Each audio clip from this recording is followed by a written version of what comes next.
Gadis ini sudah dibekukan 20 tahun. Saat dia bangun, penampilannya tidak berubah sama sekali. Dengan badannya yang lemah dia berjalan keluar. Suhu 34 derajat di luar memberinya ilusi meleleh. Dia harus pulang dan tidur. Naik bus. Dia mengeluarkan uang kertas. Menunggu supir bus memberi kembalian. Supir bus bingung. Dia melihat harga tiket. Ternyata harga tiket sudah naik 3 kali lipat. Gadis bingung. Kemarin hanya 500 won. Mengapa harga naik ke 1.300 hari ini?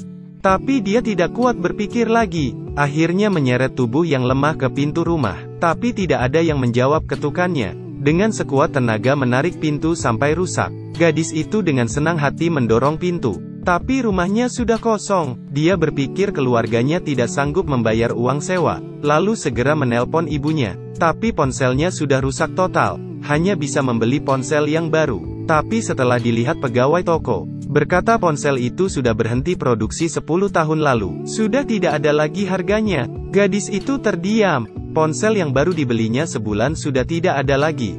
Dia meminta tolong pada polisi mencari keluarganya. Polisi meminta dia mengeluarkan barang dari tasnya, memberikan kartu tanda pengenalnya kepada polisi. Melihat kartu tanda pengenal yang lama, polisi merasa sedikit aneh. 44 tahun?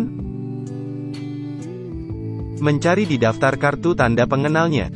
Informasi itu ternyata benar. Polisi menemukan nomor telepon ibunya, namun tidak ada yang menjawab. Gadis itu meninggalkan pesan. Ibu-ibu, aku Miran. Kalian sebenarnya di mana? Aku ada di kantor polisi. Datanglah jemput aku. Berlari sepanjang hari tapi tidak melihat orang yang dikenalnya. Gadis memegang harapan terakhir. Pergi ke sekolah mencari 2 sahabatnya. Tapi dia melihat spanduk gantung bertuliskan 2019. Dia terkejut sampai terduduk. Langsung bertanya pada mahasiswi lain. Tahun berapa ini sekarang? Tahun 2019. 2019, kurung tutup. Dia tidak percaya, hanya tidur sebentar. Bagaimana bisa terlewat 20 tahun? Keluarganya mencari di seluruh tempat. Adik laki-laki berlari dan meniup peluit masa kecilnya, terus meneriaki nama kakaknya. Miran yang mendengar suara itu segera mencari. Waktu berlalu 20 tahun. Dia langsung mengenali adiknya, anak laki-laki yang dulu sudah besar. Sambil menggendong kakaknya mereka pulang. Rumah mereka yang sekarang sudah berbeda.